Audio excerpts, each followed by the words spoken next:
Assalamualaikum dan salam Sarawak Maju Makmur, bersama saya Mariam Zanaria Ibrahim.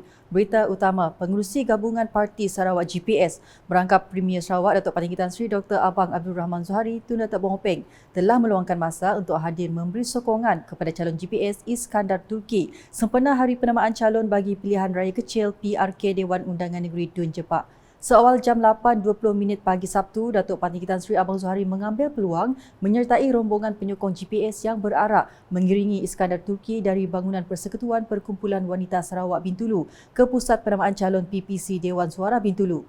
Turut serta ialah Timbalan-Timbalan Premier Sarawak Datuk Amar Douglas Ugambas, Datuk Amar Awang Tengah Ali Hassan dan Datuk Amar Profesor Dr. Sim Koi Hian serta div-div kenamaan yang lain. Di samping itu, Datuk Patinggi Tan Sri Abang Zuhari juga berkesempatan bergambar bersama rombongan berkenaan termasuk penyokong GPS lain yang sudah memenuhi perkarangan PPC itu sejak dini hari sebagai kenangan dan tanda menghargai semangat dan usaha semua yang terlibat.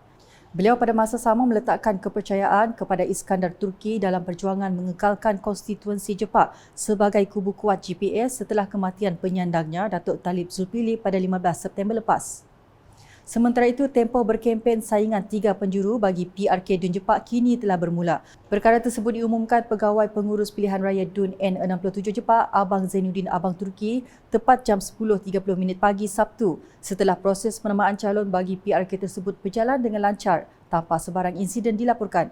Ketiga-tiga parti yang bertanding adalah daripada GPS, Parti Aspirasi Rakyat Sarawak Aspirasi dan Parti Bumi Kenyalang PBK. Saya telah menyemak kertas-kertas penamaan dan setelah selesai disemak, saya berpuas hati memutuskan tiada yang ditolak kertas penamaannya. Beliau berkata demikian semasa mengumumkan senarai nama calon yang akan bertanding di PPC Dewan Suara Bintulu. GPS memperterahkan Iskandar Turki, 54 tahun, yang merupakan bekas pengarah agensi anti dadah kebangsaan AADK Sarawak. Aspirasi pula meletakkan ahli perniagaan Chiang Lia Ping, 64 tahun, manakala PBK mewakilkan bekas anggota polis Stevenson Joseph Sumbang, 42 tahun. Terdahulu, Iskandar Turki merupakan calon pertama yang mengemukakan borang pencalonan pada jam 9.03 pagi bersama pencadang Nuriha Ali dan penyokong Jantai Lani. Ia diikuti Chiang Lia Ping pada jam 9.09 pagi bersama pencadang Unjong Reca dan penyokong Panting Belaka. Sejurus selepas itu, Stevenson Joseph Sumbang menyerahkan borang pencalonannya pada jam 9.12 pagi bersama pencadang Nelson Sawing Albert Engkasan dan penyokong Desmond Muli. Kesemua calon telah diberi tempoh sejam bermula jam 9 pagi bagi mengemukakan borang pencalonan seperti yang ditetapkan Suruhanjaya Pilihan Raya SPR sebelum senarai calon yang layak bertanding diumumkan. Laporan seterusnya, Sarawak memerlukan ramai tenaga mahir untuk mengisi pelbagai peluang yang disediakan oleh kerajaan negeri. Timbalan Perdana Menteri Datuk Seri Fadilah Yusof berkata, peralihan Sarawak kepada teknologi baru membuka pelbagai peluang yang harus direbut oleh pelajar apabila mereka menamatkan pengajian nanti. Dalam hal ini, katanya penting untuk para pelajar meningkatkan ilmu kemahiran mereka terutama dalam teknologi baru bagi merebut segala peluang yang diwujudkan. Tapi yang lebih utama ialah untuk mereka memahami perancangan besar Kerajaan Negeri Sarawak dan bagaimana mereka sebagai seorang pelajar dapat memainkan peranan dan mengisi ruang dan peluang yang disediakan oleh kerajaan. Misal kata, kalau kita beralih kepada teknologi baru, kita memerlukan tenaga mahir dan tenaga mahir akan datang daripada mana? Kita bergantung harap kepada anak-anak muda kita yang belajar sekarang ini. Inilah mereka perlu mengisi ilmu kemahiran mereka. Bila keluar nanti mereka akan dapat mengisi segala ruang dan peluang yang diwujudkan oleh kerajaan.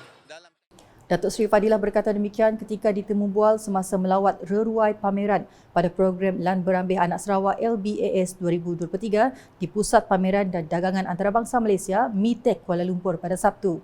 Menjelas lanjut, beliau yang juga Menteri Peladangan dan Komoditi berkata LBAS juga menjadi landasan pendedahan kepada pelajar supaya faham akan perjuangan pemimpin negeri dalam menuntut hak-hak Sarawak yang digariskan dalam Perjanjian Malaysia 1963 MA63.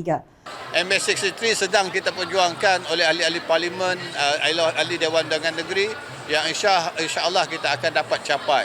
Tapi yang lebih utama ialah pengisian. Bagaimana kita nak terus memakmurkan negeri Sarawak dengan membangunkan sumber manusia kita. Mengulas mengenai LBAS 2023, beliau selaku pengerusi pengelola berkata, program kali ini disertai sejumlah 61 pempamer daripada agensi kerajaan dan swasta serta 41 badan bukan kerajaan yang berkongsi pelbagai informasi dan inisiatif kerajaan negeri kepada rakyat. Katanya sekitar 10,000 pengunjung termasuk kira-kira 4,000 pelajar yang menuntut di pelbagai institusi pengajian tinggi awam dan swasta di Semenanjung Malaysia dijangka memeriahkan LBAS 2023 yang telah memasuki edisi ke-14. Pelbagai aktiviti mengisi LBAS kali ini seperti sesi Town Hall Premier Sarawak bersama anak-anak Sarawak di Semenanjung Malaysia, Majlis Makan Malam Anak Sarawak, Pocket Show LBAS 2023, sidang siswa Sarawak dan sembang santai bersama ahli-ahli Parlimen Sarawak. Dalam pada itu, ribuan pengunjung yang terdiri daripada penuntut institusi pengajian tinggi, IPT awam dan swasta, warga Sarawak dari seluruh Semenanjung Malaysia tidak melepaskan peluang mengunjungi LBAS edisi ke-14. Ikuti rakan tugas Nadia Melissa Muhammad Davani yang membawa laporan dari lokasi program. Salam sejahtera, salam Sarawak Maju Makmur, salam segulai sejalan. Saya ketika ini berada di Pusat Pameran dan Dagangan Antarabangsa Malaysia, MAI, Kuala Lumpur sempena program Lan Perabilan Anak Sarawak 2023.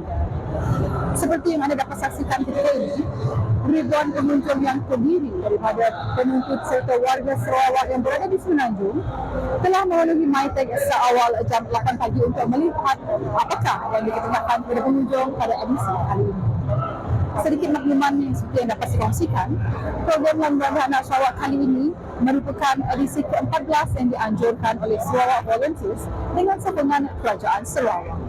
Berbeza dari edisi sebelumnya, Lan Perabilan Anak Sarawak ini merupakan yang terbesar dalam sejarah pengajarannya sejak ia mula dianjurkan pada 2008 di mana difahamkan sebanyak 61 edisi kerajaan dan swasta termasuk 41 badan bukan kerajaan mengambil bahagian sebagai pempamer. Pagi tadi, Timbalan Perdana Menteri merangkap pengerusi pengelola Lan Perabilan Anak Sarawak 2023, Datuk Seri Fadilah Yusof hadir bagi melawat renuai pempamer di sini. Setakat ini laporan saya pada Market Kuala Lumpur kembali ke studio. Terima kasih. Sementara itu, wartawan Unit Komunikasi Awam Sarawak turut berkesempatan menemui para penuntut yang hadir pada edisi kali ini. Pandangan kami tentang program dan berambil untuk kali itu ia sangat inisiatif yang sangat baguslah daripada pihak kerajaan Sarawak sebab first student dapat jumpa dengan kawan-kawan tidaknya dari universiti yang lain, universiti Liza dan banyak lagi lah. So pasal program tu ia ada banyak boost yang student boleh dapat banyak informasi, banyak maklumat tentang beasiswa, Yayasan Sarawak, BS, banyak lagi lah. So terima kasih Yayasan Sarawak, terima kasih Kerajaan Sarawak atas program Lan Perabilan untuk tahun tu. Kita first time pergi Lan Perabilan di Mei TikTok. Pasal mun pandangan orang lah. Untuk benefit Mei TikTok banyak benefitnya. Kita boleh jumpa kawan lama, tahu agensi Sarawak, ini kita boleh join, ini banyak benefit yang sesuai kan. Contohnya mahasiswa Sarawak, contoh kami, course kita boleh kenal sini agensi-agensi yang kita boleh join. Kelak, so TikTok memang patut, memang wajib dilakukan, memang wajib dianjurkan sebab tidak hanya boleh eratkan lagi silaturahim antara pihak-pihak Sarawak semua. So, ini program Lan Perabilan itu adalah untuk mengeratkan silaturahim antara student-student yang semua ada yang di Semenanjung tu rapatlah maksudnya. So, untuk benefit setelah Lan Perabilan tu kan yang ada banyak-banyak booth kan. So, yang akan memperluaskan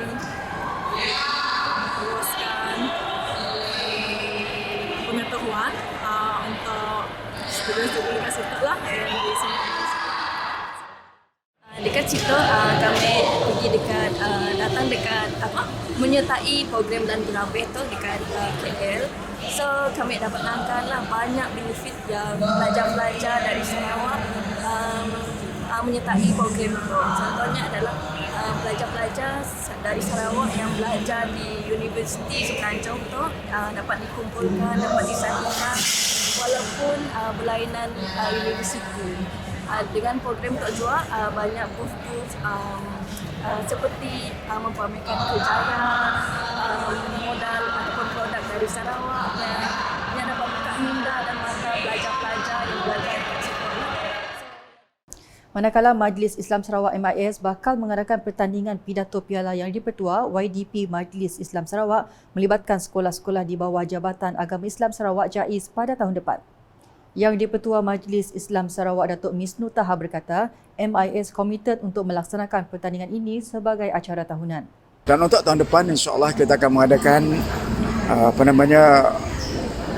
menetapkan program pertandingan debate bahas dan pidato Piala YDP Majlis Islam Sarawak dan melibatkan sekolah-sekolah Islam, dan saya serahkan kepada pihak sekretariat seandainya mereka nak mengembangkan balik ke yang berkaitan berkenaan.